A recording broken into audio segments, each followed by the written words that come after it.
If you're over 60 and taking a daily multivitamin, there's a good chance you're taking too much of something that could actually be working against you. In this video, I'll break down 3 vitamins that can cause more harm than good after 60, the warning signs your current routine might already be sending you, and exactly what to do instead, without just tossing your supplements in the trash. Hey everyone, welcome back. We're always told that vitamins are good for us, and in the right doses, many of them absolutely are. Walk into any pharmacy and you'll see entire aisles dedicated to the idea that more supplements equals better health. But here's what most people don't realize. As you age, your body processes vitamins differently. Your liver and kidneys, which handle filtering and clearing excess nutrients, naturally slow down. Your body composition changes, and for several key nutrients, the comfortable assumption that more is better simply stops being true, and in some cases can actively work against you. Today we're covering 3 vitamins that deserve a closer look if you're over 60, the warning signs that your current routine might need adjusting, and what safer alternatives actually look like. Let's get into it. Before we name names, it helps to understand the why behind all of this. Vitamins fall into 2 broad categories: water-soluble and fat-soluble. Water-soluble vitamins, like vitamin C and the B vitamins, are relatively forgiving.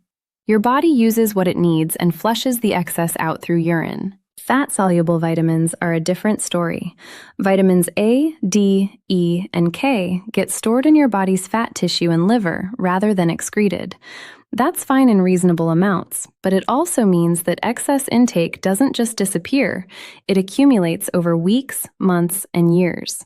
Combine that with slower liver and kidney function as we age, and you have a recipe where consistent oversupplementation can quietly build into a real problem, even if each individual dose seems small. Vitamin A is essential for vision and immune function, and nobody's disputing that. But it's one of those fat-soluble vitamins we just talked about, meaning your body stores excess amounts rather than flushing them out the way it does with water-soluble vitamins like C. Over time, high-dose vitamin A supplements, especially from retinol, the animal-based form, rather than beta-carotene, the plant-based precursor your body converts as needed, can build up and contribute to liver stress. Some studies have also linked chronically high vitamin A intake to an increased risk of bone fractures in older adults, which is a genuinely alarming trade-off for something marketed as a health supplement. Here's the sneaky part.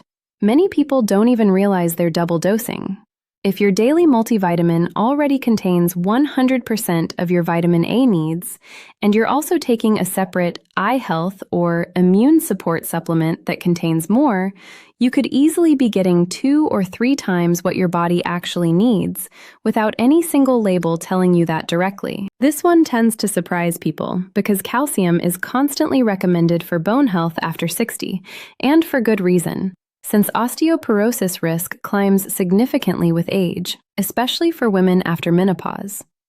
Dietary calcium, from food sources like dairy, leafy greens, and fortified foods, is genuinely important and well supported by research. But high-dose calcium supplements are a different story.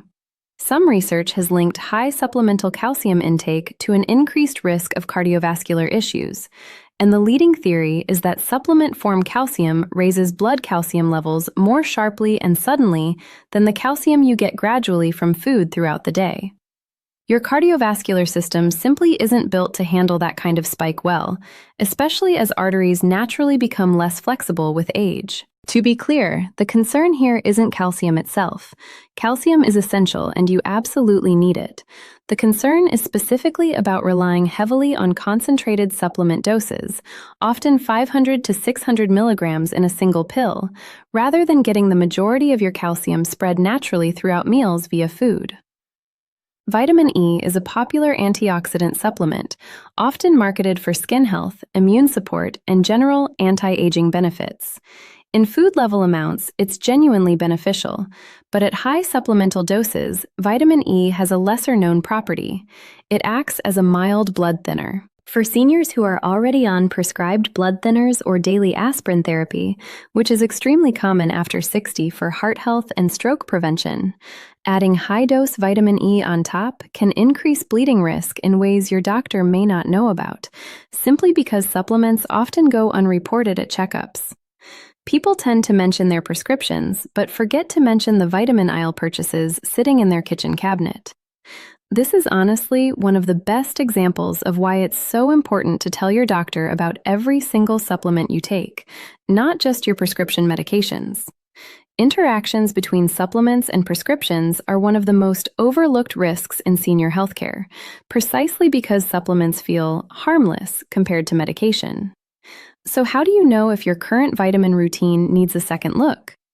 Here are some signs worth paying attention to. Unexplained fatigue or nausea.